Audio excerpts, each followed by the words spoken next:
நிறைய பேர் கேட்பாங்க, என்னங்க அவசரம், ஏன் ஊரில் இருக்கவங்களாம் தியானம் பண்ணணும்? இப்படி யோசிச்சு பாருங்கள். உங்கள் இப்போ வந்து சைனாலே இப்போ ஃபேமஸாக எல்லாராலையும் பேசப்படக்கூடிய ஒரு பேரோட மாற்றிட்டாங்க. முதல்ல அது இருந்து கொரோனா வைரஸ்.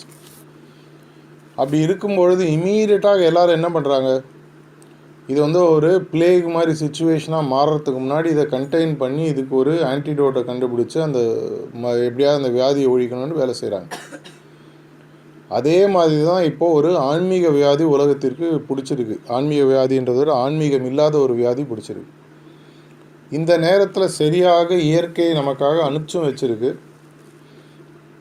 இதெல்லாம் எங்களுக்கு தெரியாதா, நாங்கள் தான் தியானம் பண்ணுறோமே அப்படின்னு நீங்கள் நினைக்கலாம்.